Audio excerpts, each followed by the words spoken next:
Hello and welcome to Birth as We Know It. I am your podcast host, Kiona Nessenbaum. I have experienced birth as a doula, a student midwife, and as a mother of 3 amazing children with my husband and high school sweetheart by my side. After attending over 130 births, including my own, I've realized that each birth experience is truly unique. So make sure you subscribe and join me every week as we are guided through many different birth experiences through the lens of the storyteller. Please be aware that some of the stories can be triggering to hear, so feel free to pause, take a breath, and come back and listen whenever you're ready. With that said, let's prep ourselves to dive deep and get detailed about what really happens in the birth space. As a reminder, this podcast is intended for educational purposes only and has no intention of giving or replacing any medical advice. All advice that is given on the podcast is from the personal experiences of the storytellers. All medical or health-related questions should be directed to your licensed provider. Hello, everybody, and welcome back to the Birth as We Know It podcast. Today, I will be interviewing Sarah Ziroll, who is the owner and co-founder of Birth Made Mindful. This Birth Made Mindful business is focused on helping prepare families for labor and birth. They offer courses, they have affirmation cards, and they do a lot of great things. She is a co-founder with Christina Packard and Carly Crowther. So welcome, Sarah. Thanks for joining the podcast today. Thanks so much for having me. Yeah, I would love to dive right in and talk about who you are, what you do, and tell us a little bit about yourself and who's in your family. Wonderful. So I'm Sarah. My husband is Bob, and we have 3 young boys. They're 5, 3, and 1. And I feel like my life has just completely transformed the last couple of years, going from, a single working woman to then getting married, and then now kind of being that mother hen that has a lot more responsibilities, raising a family and preparing for birth. Yeah, I think that's awesome.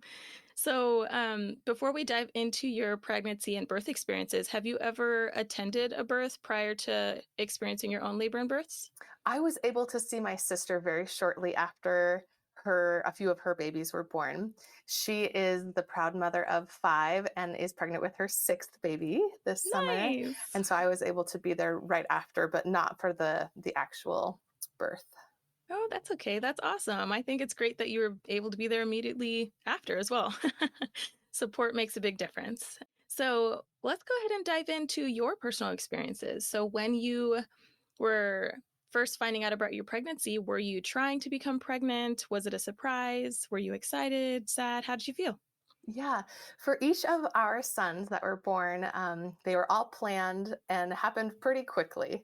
Like soon after we removed the goalie, we were pregnant and excited for each of them. Just felt like it was time to continue to grow our family and to welcome another child into our home. So that was always an exciting, part of the adventure. Yeah, no, that's beautiful. So when you became pregnant with your first, throughout your first pregnancy, did you have any specific health conditions or any cravings that you fell into? Oh man, I thought it was really weird, the type of cravings that I would have. One of them was a lime popsicle. And of Oh, course, it was okay. late at night, and I made my husband go out to the store and buy those popsicles for me, bring them back.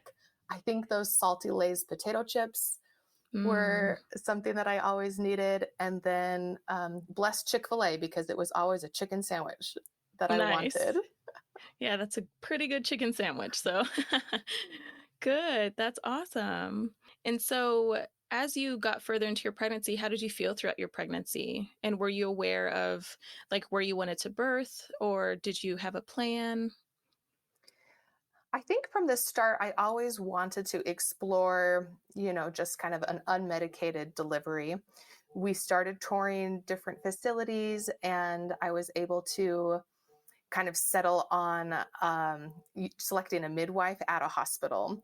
That was the one that my husband felt like would be kind of the best experience for us. I did tour some birth centers initially and wanted to go that route. but he felt a little bit more secure if we still had the midwifery care, but then we were at a hospital. And maybe that was serendipitous because our first delivery did end up being a C-section. Let's talk more about that. First, I want to mention, I think it's a good middle ground, to like be in midwifery care at a hospital if you and your partner were really not sure, and not really realizing like where you wanted to be, and then meeting in the middle was really nice. I think that's good. But bouncing back, sorry, bouncing back forward, let's talk more about your birth with your first.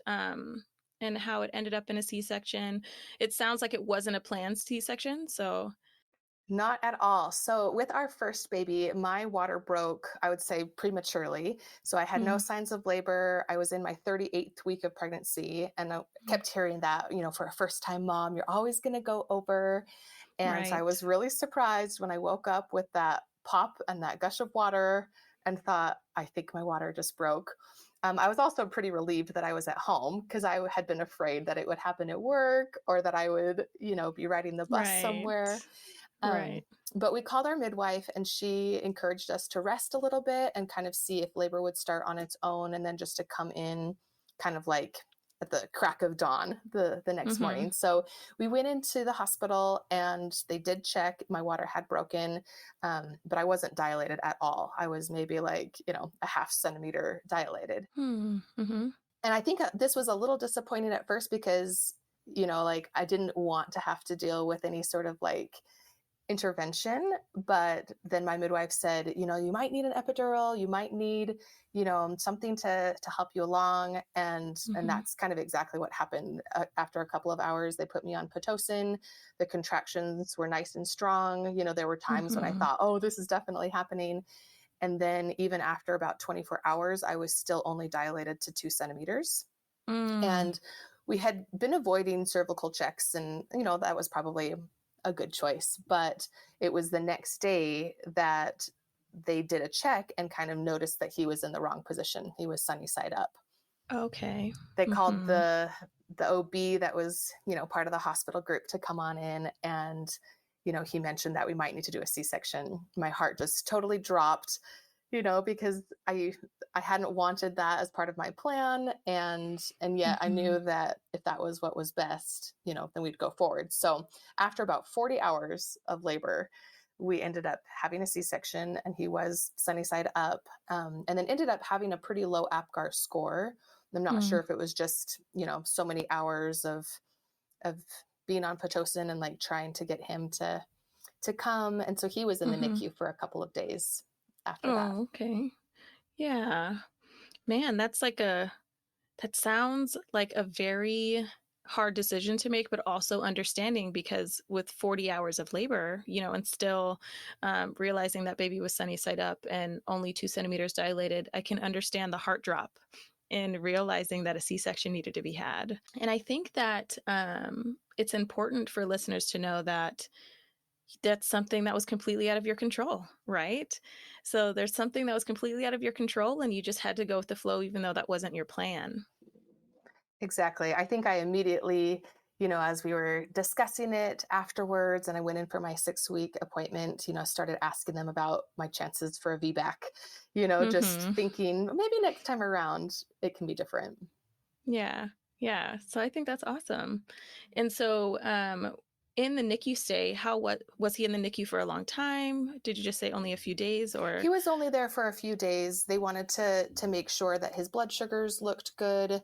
So I think it did have an effect with like our breastfeeding. We kind of got off to a rocky start because I wasn't able to be with him the first 2 days.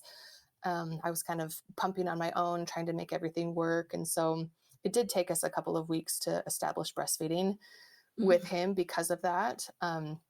But then everything looked great as far as his, like his levels, all of his internal organs, everything was perfect, Oh, as good. at the same time that we were being discharged. Yeah. Oh, I think that's beautiful. I'm happy to hear that everything went well and he got all the care that he needed. And it sounds like your breastfeeding relationship with him was a little bit hard in the beginning, but you guys ended up doing well when you guys got home. Yeah. Yeah. It took a Good. couple of weeks to make sure that he knew how to latch and that both sides were good for him. Right. And then I was just able to pump and breastfeed him for quite some time. So that was good. Great. That's awesome. That's great. And then so moving into your next pregnancy, it sounds like you touched on it a little bit. You went to your 6-week appointment talking about your potential chances of having a VBAC. So let's dive into your second pregnancy and how was it finding out about him?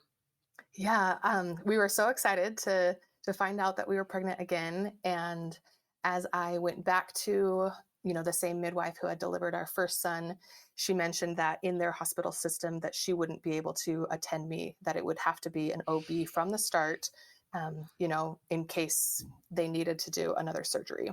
So I was Mm-hmm. transferred over to another gal and had a pretty good relationship. I started thinking about hiring a doula because I noticed just like a couple of comments or whatnot during the process, but was feeling encouraged that, like that I could have a VBAC.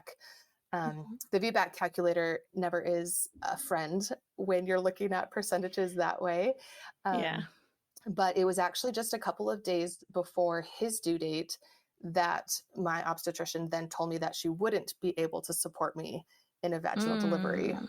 So the tone kind of shifted, and she mentioned if I had failure to progress the first time, that I would have failure to progress again, and that she couldn't be at the hospital waiting for me to labor, and just said, like, I'm happy to schedule a repeat C-section, but I won't be able to support you in a vaginal delivery.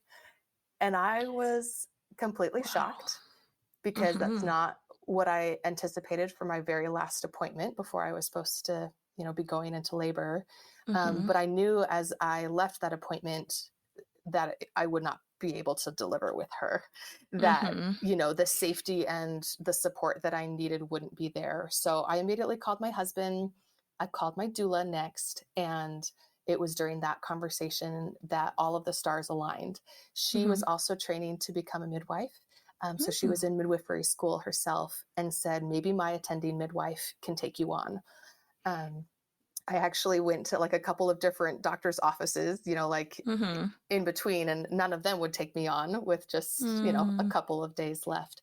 So Yeah. finding that midwife was a godsend. She met with us the following morning. We talked about all of the risks.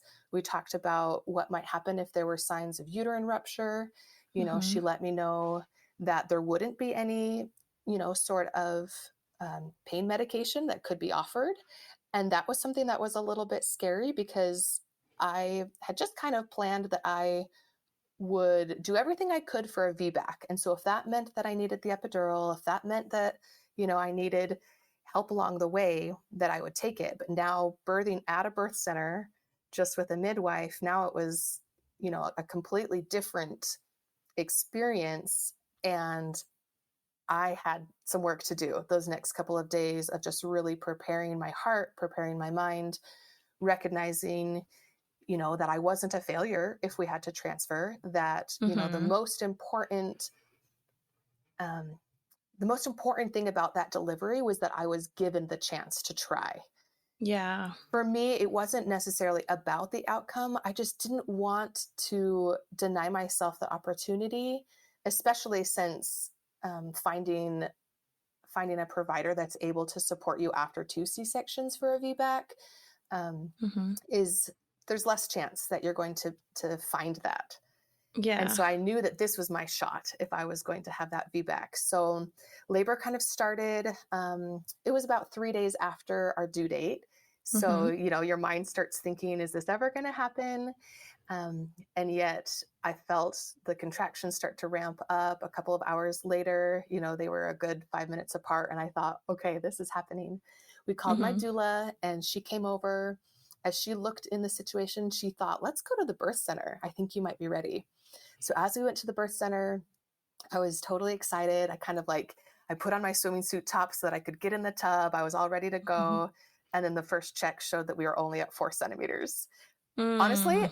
I was excited because that's more progress than I had ever made before. But Right. I also felt like maybe something was wrong because I had been laboring for quite some time and I thought that I had been farther along. Um, Mm-hmm. so in that check, she found that he was once again sunny side up, which was kind of a trigger for me. I didn't want the Yeah. same outcome. And so we started doing a couple of different measures, some belly lifts. And then they mentioned, maybe we should go and visit your chiropractor. So we called him. He had an appointment a couple of hours later.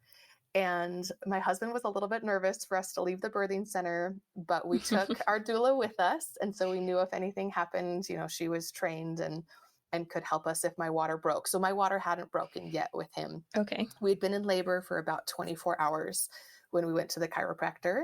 And, he did the hip openers, made sure that everything was nice and relaxed and open. And then as we went back to the birthing center, we kind of took a look and my midwife, noticed that the baby had dropped and shifted. I was 8 centimeters along and she suggested that we break my water. So as I sat on the birthing stool, she was like, give him a little push for me. And as I pushed, my water just broke all on its own. Nice. Yeah. So I felt like I really had to find my inner peace at that point because it had been a long time. I was starting to get tired. And, I knew that the real experience was, underway. So I got in the tub. Immediately when my feet touched the water, I had that urge to push. And so my midwife just said, like, go ahead, start doing it. A couple of pushes in, she's like, you're not pushing, you're running away from it. And that made me so mad because I thought I'm pushing as much as I can. Like, I want this to happen. Of course, at that point in your labor, you almost feel like you're in a panic because, you can breathe through the contractions, but then once you feel that urge to push, it's a different level of discomfort, right? The pain starts to get a little more real. So she ended up doing a quick check of his heartbeat and noticed that it was decelerating. So they were like, let's get out of the tub. You need to push on the bed. And my midwife just looked me in the eyes and said, like, you've got to push this baby out right now. So with that command, I just pushed with all of my might. And, 2 contractions later, he was born. And I just felt like the most surge of energy that I think I probably ever felt in my whole life. Like, it was just amazing to have that experience. Like, it literally felt like just the blink of an eye that he was inside of me and I was pregnant. And then the next push, he was out. So the reason that his heart had some decels was that the cord was wrapped around his neck. So they just quickly unwound him and then they placed him on my stomach and he was able to latch immediately. He was like the best nurser right from the start. Beautiful. And we just had this beautiful, golden hour together.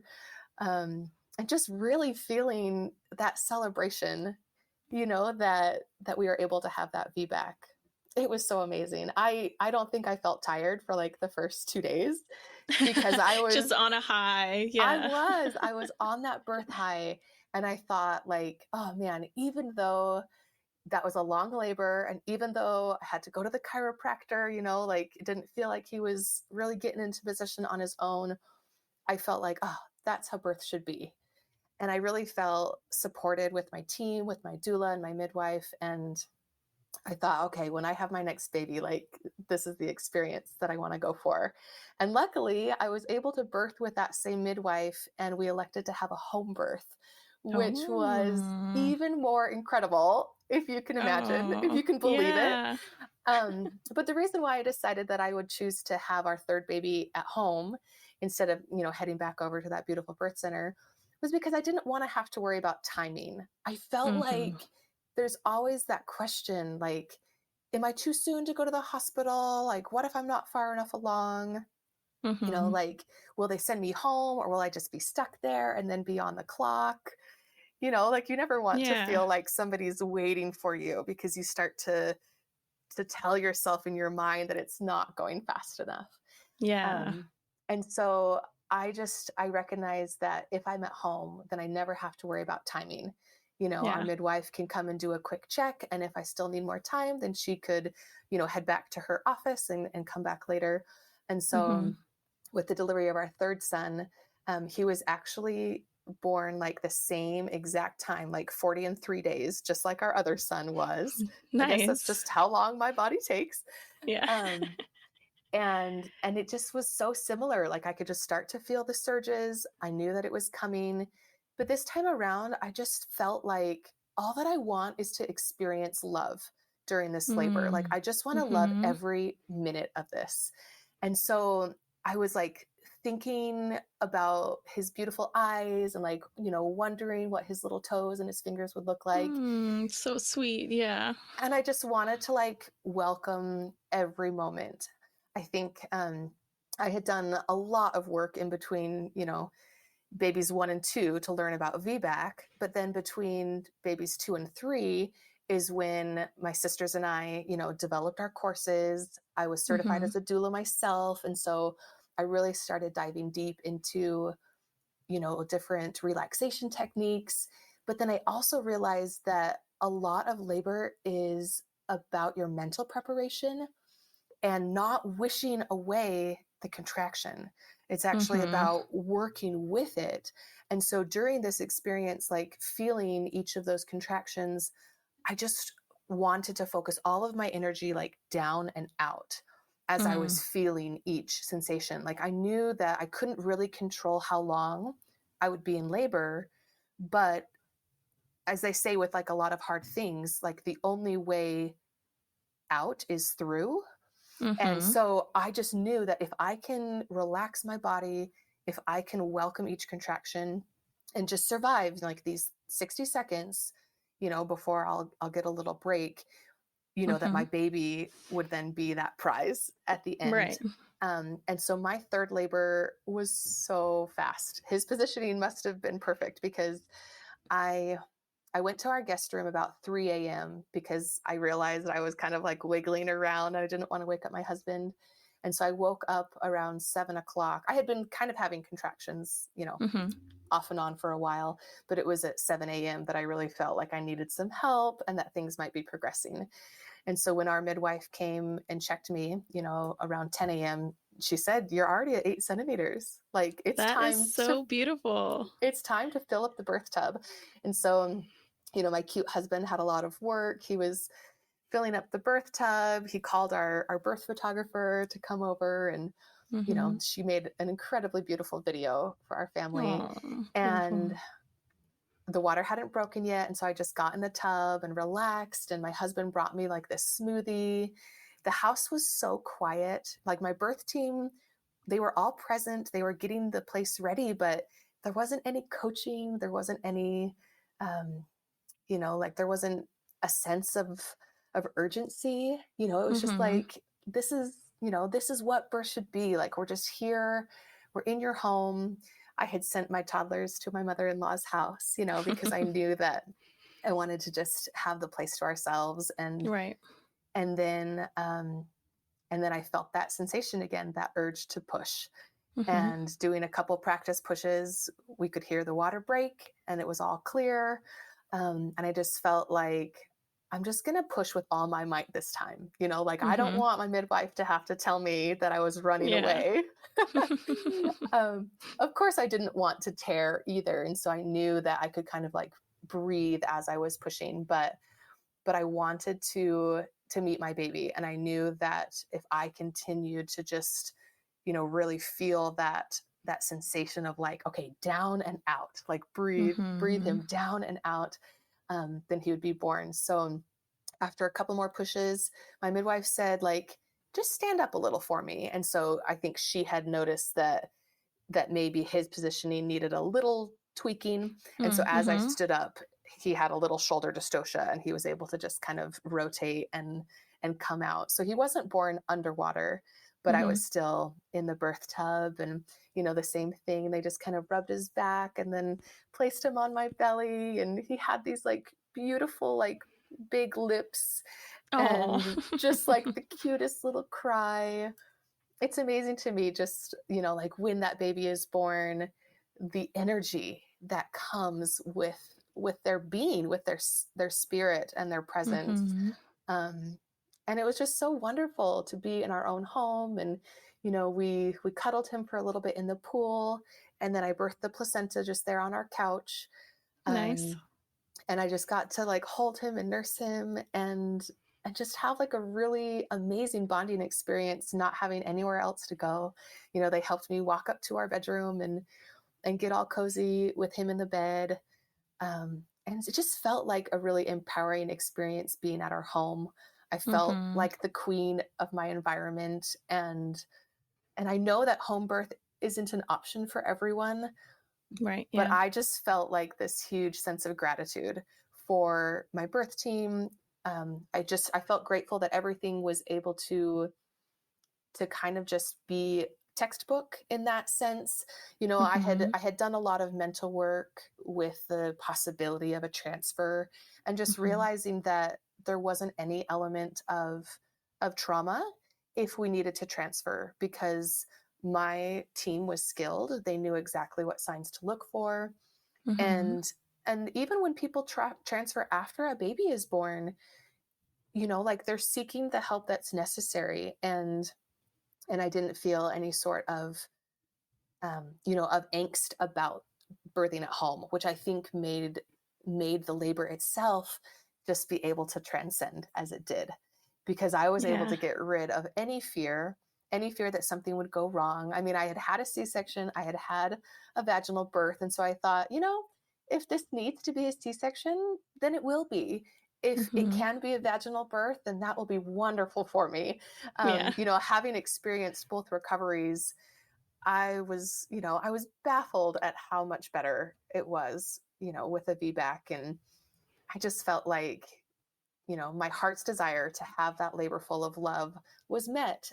And it really made me realize that helping other families, to achieve this sense of having a mindful birth, of understanding the process, of getting education, of knowing the signs to look for if something were to go wrong. I mean, like, birth is a huge risk.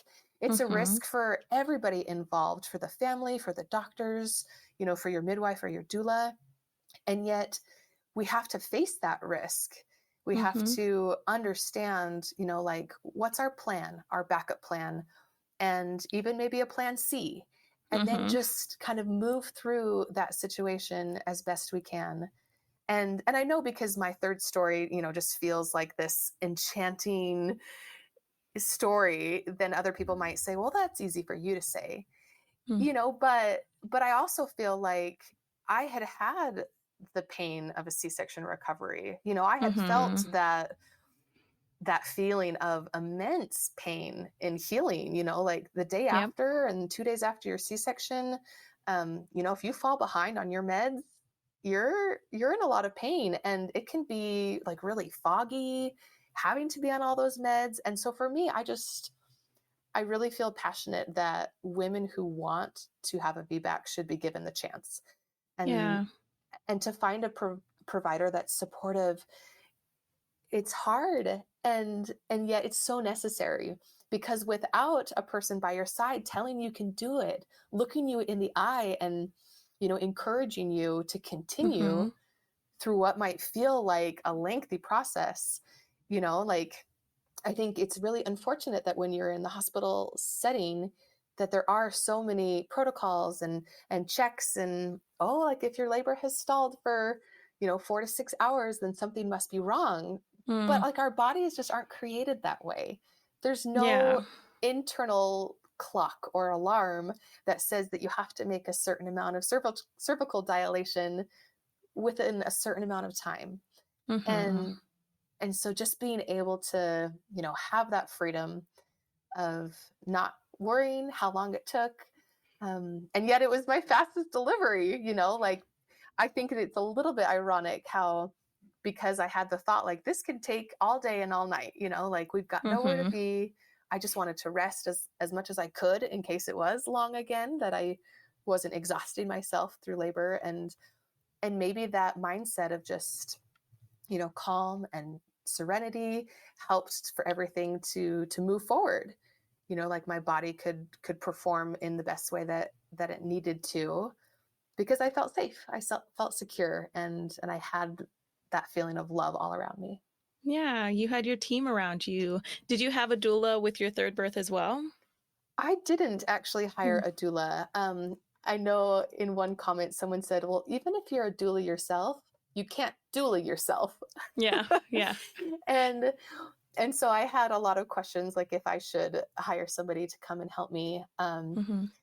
But we just made the decision that we would, go forward. And I had Hmm. studied a lot of techniques of, the things that worked. And for Yeah. my second delivery, I used a TENS unit quite a bit Hmm. to kind of Hmm. counteract that feeling I had it placed on my back. But then for my third son, when I applied the TENS unit, it wasn't comfortable. And so it was weird. It was like, okay, I guess a different delivery requires different skills. Hmm. And, I just kind of wanted gravity to help me. So I tried to stay upright a little bit more Hmm. during that labor process. And I did repeat my affirmations out loud this time Hmm. around so that I could reinforce what my body knew, but my mind needed to like help be in the zone as well. And so Right. I was trying to welcome that baby and like show him that we were ready for him. And I think that being in the right state of mind, like did help the process. Of course, like if Yeah. he was in the wrong position, it probably could have also been a long labor or Right. required interventions, like Hmm. sometimes our mindset isn't all that's needed for an amazing birth. We do Hmm. recognize the need for help when we need it. Um, Hmm. so there's just so many nuances in birth that I love, and I love being able to help other families to prepare and to feel like the outcome of their birth makes them feel joyous. Hmm.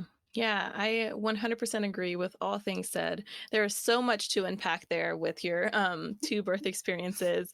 Um, I wanted to touch on like how did you feel inside? Because during your second labor, you said when you reached 4 centimeters, you were still happy because it was further than the 2 centimeters you had gotten to in your first.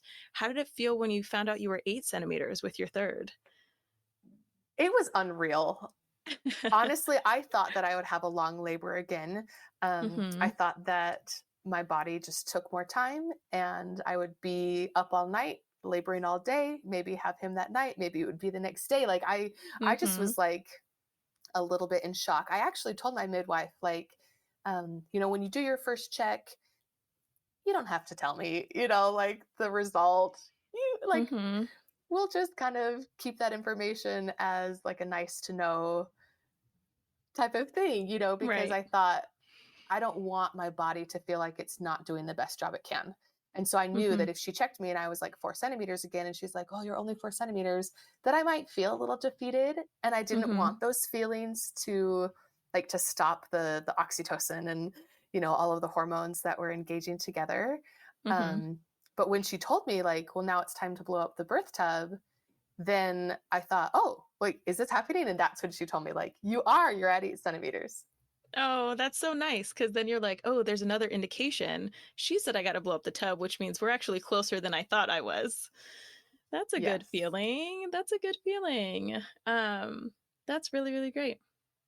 And I also really like how you mentioned that you went to the chiropractor as you were in labor with your second. I think that is so cool. Did your chiropractor react in any specific way when he found out you were in labor?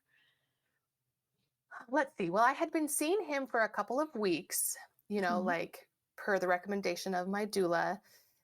She mentioned the last couple of weeks are the most important to just remain loose and open, making sure everything is aligned. And I think I asked him like at what point we would need our last, like our last adjustment. And he Hmm. said, oh, like call me anytime. I think he was a little surprised, like when we showed up and I was in labor. And then it's like I'd be on the bed, but needed to stand for like to have optimum comfort during my Hmm. contractions. And so then I'd be like kind of slow dancing with my husband, doing my little song. Like there's always this low rumble that I do when Hmm. I'm dealing with my contractions. But he was just so gracious and, like he's not the kind of chiropractor who just does like a couple pops and sends you on your way.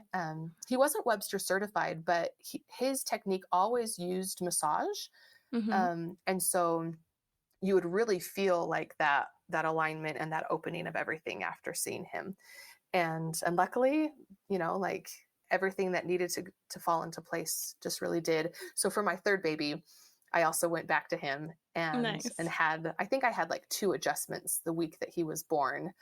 But this time around didn't have to go see him during the event. Right. I'm sure he thought, I'm going to have to charge you extra for this. Yeah, I think that's awesome. So did you let him know that he was a big help in your second? Absolutely. We took him, that's a awesome. bread basket and just said, thank you so much. Like, I really feel like I probably couldn't have done it without him. And certainly if I had been in a hospital setting, like they wouldn't have let me leave to Right, go and right. do a chiropractic adjustment. And so I definitely, like I sing the praises of chiropractors every day.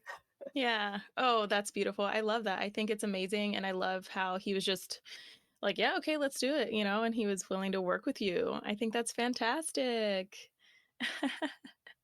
There was one other thing. Oh, you had mentioned that your son came out with a nuchal cord. So it was wrapped around his neck. And outside of the heart rate decels, was there any other indication at all throughout your pregnancy that was present? I don't think so. I had been under the care of an OB, and so we had done, the standard ultrasounds. I don't think it was ever evident then. And I don't think that his heart rate ever gave an indication that something would happen. So maybe it was in the shifting of him, like, descending. But yeah, he had that cord wrapped around a couple of times that they just had to kind of unwrap. Yeah. Well, good thing his cord was long enough, right? to be loosely unraveled there. I think that's really, really cool. It would be interesting to see how many babies are born with a nuchal cord. Because I think that, those heart decels there at the end can be a cause of concern unless we know that, it's just the shortening of the cord as they're, being born. Yeah. And I do think that it would be awesome to see. I also think that it would be kind of hard to find, like hard to track, because you can say in an ultrasound, yeah, I think it's around his neck, but then there's no guarantee. And then they're like, oh, they're not born with a nuchal cord. So, but that would be definitely interesting. That kind of makes me think of the cords that come out with knots in them. Have you ever seen that? Yeah, I've only seen it in real life twice, but I was just like, oh my gosh, it's amazing. It's crazy. It's pretty cool. Yeah, you wonder kind of what kind of acrobatics they were performing in order to have that happen. Yeah, exactly. And remind me about how far apart your kiddos are. Our first sons are 2.5 years, and then between the youngest is just 2 years. Okay, yeah. I was just thinking of, you had mentioned uterine rupture, and it sounds like you also went by kind of like the guidelines of when to get pregnant again after a C-section, which I believe is like 18 to 24 months, right? Yeah, and as I was consulting with our midwife after the birth of our first son, she mentioned that it was 24 months. And I think if you look on ACOG's website, it says 18 as well. And I asked her, well, is that from birth to birth or from, birth to pregnancy, conception? And so they were a little bit further apart because of that. She had encouraged us to wait just a little bit longer. And so she encouraged you to wait from even becoming pregnant? Yeah. Okay. Yeah. So I think the ACOG guidelines, like show from birth to birth. And she had mentioned that to avoid uterine rupture, you could space them out a little bit more. Yeah. Interesting. That's awesome. And did you do any extra preparation or research? You were saying you did a lot of research. Anything specific about uterine rupture or things like that when you're preparing for your second labor? I started studying VBACs like it was my full-time job. Nice. I really felt like it was something that I needed to take control of, like as much as I could. And so I started, studying papers and, just reading, like white papers and summaries of them, trying to get as much information from individuals who had experienced this themselves. There are so Mhm. many wonderful podcasts out there and, different Mhm. people who are sharing their stories. Um, and so I tried to read every book. I tried to listen to every expert that I could, just to see kind of what happens. And there's a lot of really great advice, like as far as, Mhm. you could eat dates to help things, or you can add some extra pineapple, doing curb walking. I think there's a lot of like practical ways that you can prepare. Mhm. Um, but as I continued to like dive deeper into it, especially after the birth of our third son, I realized that all of those things can just be really negated without the mental preparation, without Right. getting your heart and your mind aligned and like Mhm. ready for whatever will happen during your birth. Mhm. And it's a challenge to release that control over an event that is so important. Yeah. I absolutely can't blame people for like wanting an induction or wanting to schedule, because just that unknown, not knowing when Mhm. your baby's going to come, and will it be a couple days late? Will it come early?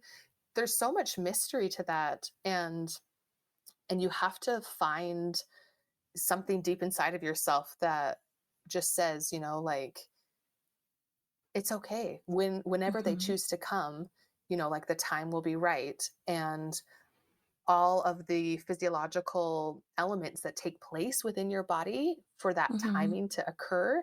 Mhm. It was so magical as I started reading and learning more about, the process of that, that I Mhm. realized like it's worth the wait. Yeah. Yeah. I think that that is a very, very good point of that, like, your mindset really does contribute to how your labor process progresses and how you do throughout your labor. Um, because it's a very psychological thing. Yes, it is very physical, but I have also told many of my clients that birth is just as psychological as it is physical, because you are physically working and you're feeling the sensations, but your mind is reacting to all of those sensations, which is why the verbiage that you use also matters. Like if you're like, oh my gosh, this hurts so bad, like, why is this happening to me? Versus, oh my gosh, my body is so strong, I can do this. It really, really, really changes. That's why affirmations are really awesome, because they're all positive words that are being, repeated to you and kind of like fed into your mind while you're in this very, very vulnerable place. It makes all the difference. In this whole journey, I have actually started writing what I hope will someday be a book. Nice. I have Okay. quite a bit written, but who knows about like the publication process and everything, or Right. maybe I'll just give it to like for free to all my friends and family. But I actually have a little snippet that I thought would be perfect that relates just to that. Mm-hmm. Um, and it's about having those thoughts within yourself that promote strength and courage. So I wrote, every thought is a message you are sending to your body that either confirms your strength or minimizes it. Are you feeding messages of weakness and doubt, or are you reaffirming that you have no fear of pain? You are capable. You can remain relaxed because you know that as you lean into your contractions, you are opening the passageway for your baby to descend down and out.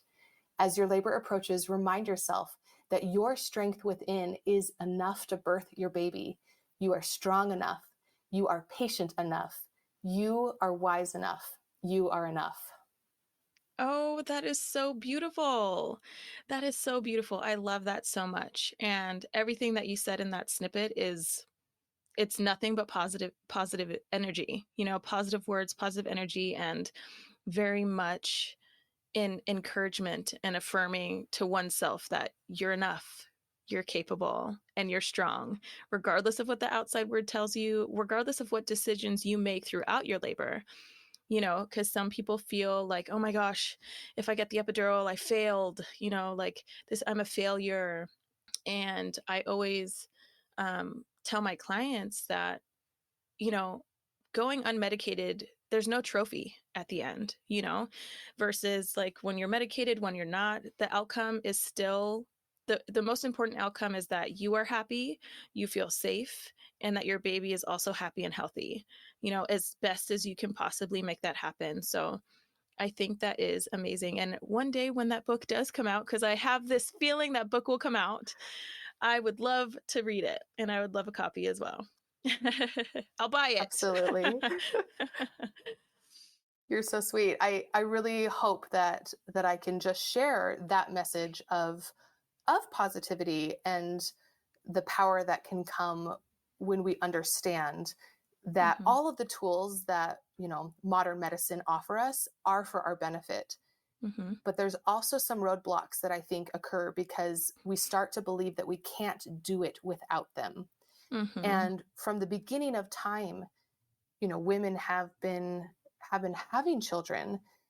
And, for a hospital to tell you that you might not be able to have this baby, you know, if you don't get an IV and if you don't get, you know, an Mhm. epidural or whatever it is that they're, trying to adhere to, we can go back to that knowledge Mhm. that before any of that existed, our bodies like contained everything necessary to birth our baby. And Mhm. and like you said, you're not a failure if you choose that route. Mhm. Like I would never want anybody to think that I am opposed to the the wonders that modern medicine gives to us, especially Mhm. when it comes to like the life saving measures of a C-section or of a Mhm. transfusion or Mhm. like there's so many heart-wrenching and sad stories that you hear Mhm. in this realm of birth. But I think a lot of us can kind of like we mask what is within us by the messages that are external. The Mhm. people that are telling us you've got a big baby, like they're not going to fit, or Yeah. you're overdue, your baby's never going to come. Mhm.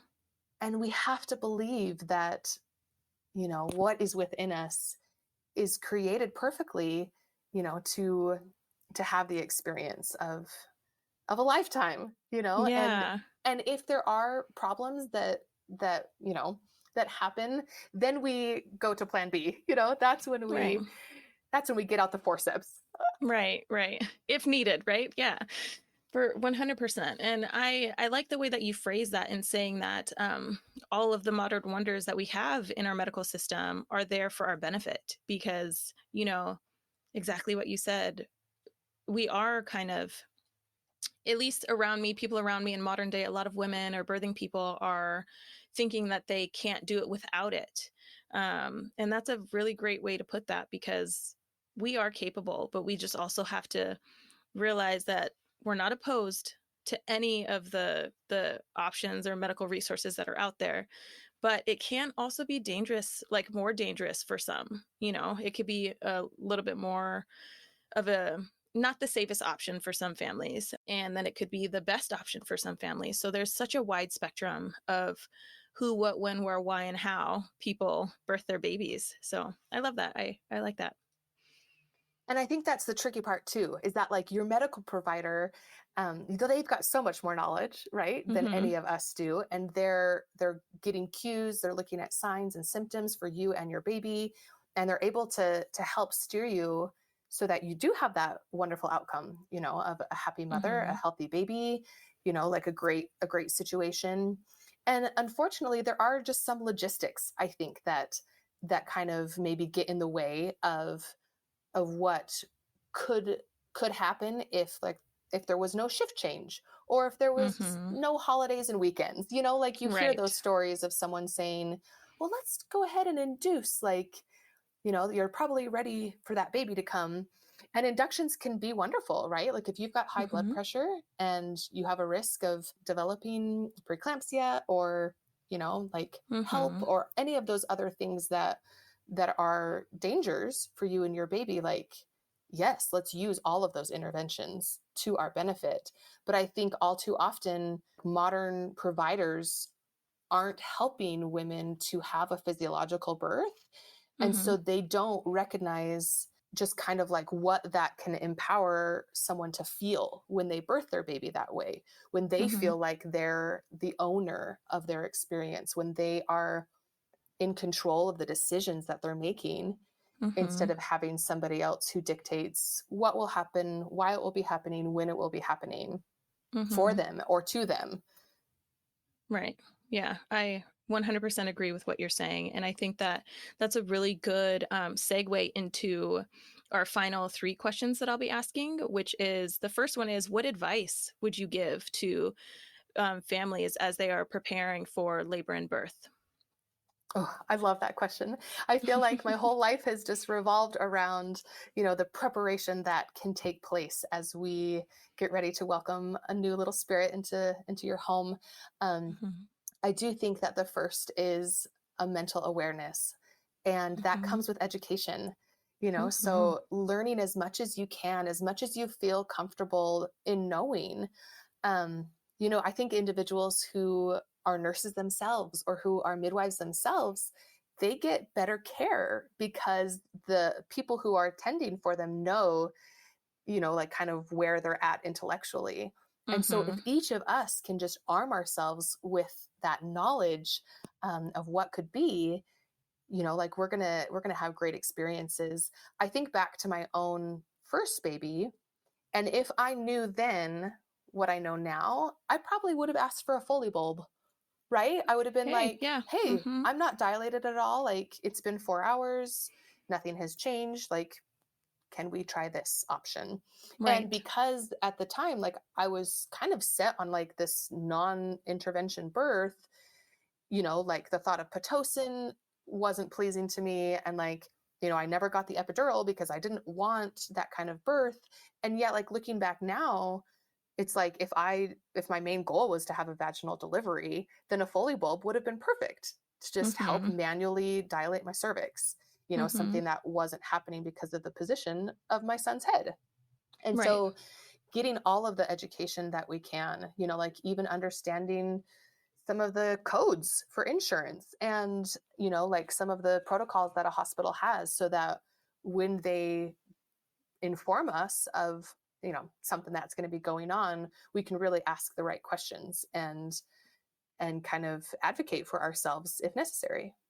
Yeah, I think that's great. That's great advice, is to just make sure that you have education. And I like what you said on saying that, like, going back to your first birth, if you knew what you knew now, you would have been asking different questions. You would have been asking for different things and paying attention to different things throughout your labor. And I think it's important because you made a point in saying that, like, at that point you were just so focused on having no interventions in that birth, and being hyper focused on that made it to where you didn't even want to research them as possibilities, you know? Yes, exactly. And I took a hypnobirthing class before our first baby was born. Mhm. And the teacher was incredible. Like, she gave us all of that power to, read our scripts and to stay calm. And, the staff, I think, was really shocked that my contractions were as powerful as they were because I was in a state of hypnosis. Like, I was able to manage everything myself. And yet, one of the pieces of advice that I shouldn't have followed was when she said, like, we're not going to research about C-sections. We're going to skip that chapter because you're not Mm. going to have a C-section. And I Mm. can see where she's coming from, like trying to use the power of positive thought, Mhm. and like not getting so fixated on the problems. But as I have now experienced, three very different births, I would definitely encourage everybody to research everything and to Mhm. know what options are available in any scenario, right? Mhm. Like, if you can say that as you walk down one path, there's maybe three options, maybe four options, and to know like what comes when you take Mhm. some of those options, I think is powerful. I think that information Mhm. can really arm us with what we need. Yeah. As far as more preparation though too, I think that um, like surrendering to our bodies. So as I studied like some of the main causes for C-section, I felt like there was this correlation with how labor starts and progresses. So we know that like your cervix has to dilate. We know that your baby has to get in the right position, like everything Mhm. has to align there. And then you've got to have the hormones like within you and within your baby to make it all possible. Mhm. And there was a study that was talking about the rise of C-sections, and it said that the main three reasons was for a C-section was labor arrest, meaning like your cervix isn't dilating anymore, Mhm. your fetal tracings. So like if your hormones aren't causing a contraction that's strong enough, then your baby or maybe your response to those, like won't be in line. and then the positioning of the baby. So for Mm-hmm. me, like my C-section was because of malpresentation. Mm-hmm. He was sunny side up. And I thought, oh, this is so interesting how like all three of those things just directly correlate with the C-section because they're the three pillars of labor. That's exactly what has to happen for your baby to be born. And so if one of those things doesn't happen or is off, then you might need a C-section to help you with Mm-hmm. that. Or you might just need to make sure your body's in a different position, helping your baby to shift and rotate. So there's a lot of things I think as we embrace a midwifery model of care with, the doctors that are doing everything they can to help these babies, come to earth. Mm-hmm. Yeah, I really like that. I think that's really, really good overall advice, but also just really good information to have as a pregnant person in general. My next question is, so I have two questions for you. My next one is, do you have any resources that I can share with the listeners on your behalf? I will, of course, share the Birth Made Mindful website as a resource. Is there anything else you would like to share? Oh, I would love to. We do have courses on our website. We're also offering affirmation cards that are found on Etsy and Amazon. But I have like a really cute printout of those affirmations as well that I can include in your show notes Oh, for great. listeners to just have the power of those positive thoughts as they're preparing for labor and delivery. Yeah, perfect. That would be great. Thank you. So the final thing I would ask is, out of all three of these experiences, after experience all three pregnancies, labors, births, and postpartums, what is one word that you would use to describe your overall experience? I think the word that I love to use when it comes to my birth is elated, because that's Hmm. really how I felt like with each baby that was placed in my arms and feeling that sense of profound knowing, Mm-hmm. right? Like just feeling like I know you so well and now you are a part of me and I get to, like I get to help shape your whole world. Mm-hmm. Like, oh man, parents have such a huge responsibility to Yeah. be everything as our children start off, their lives. Mm-hmm. It's a lot of a burden, when we think Yeah. about it that way, that there's a little bit, a lot. Yes, a little bit, a lot. But That's a great way to explain parenting. Oh, a little also goes a long way with parenting too, because you got to repeat it. You got to repeat a little bit of things a lot of the time. that's right. And even though it's hard to feel like we have to be everything for them all of the time, I think back to, like the mantra that I had for my third labor, like I just want to do everything with love. And Mm-hmm. that can be our motto for parenting as well. Just making sure that our hearts are full of love and our intentions have love behind them, because it can be hard as Mm-hmm. children are challenging you and trying to find their own voice, just Yeah. helping them see that the whole thing is all about love. Yeah. 100%. Communication is also key.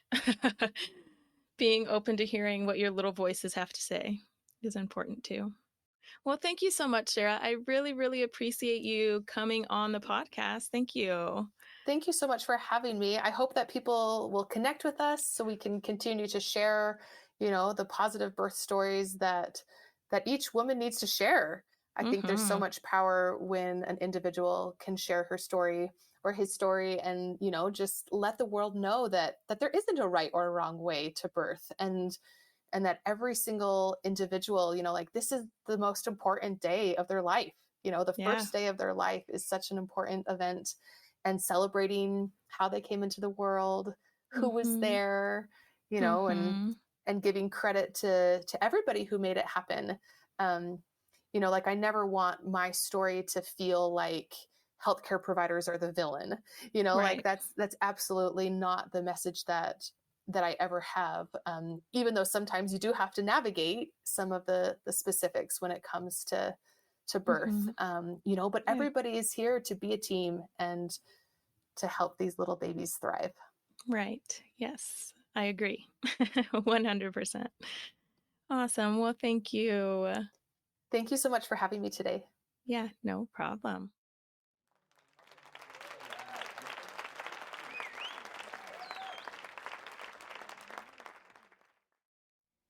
Interviewing Sarah for this podcast episode was a ton of fun, and it was so interesting, and it was just amazing because there were so many different things that popped up for her that just worked out in her favor.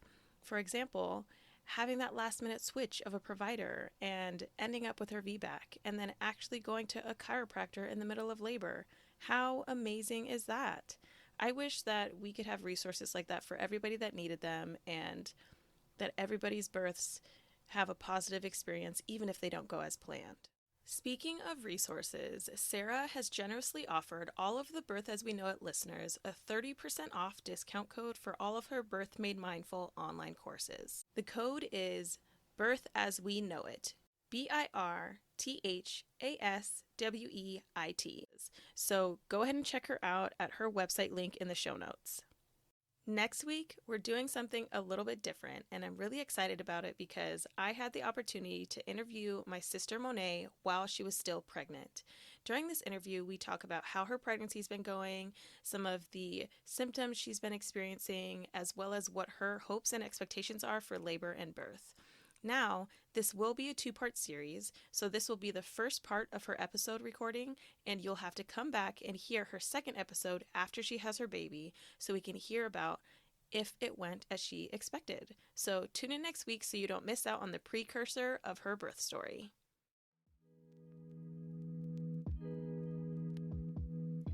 Thank you so much for tuning into this episode today.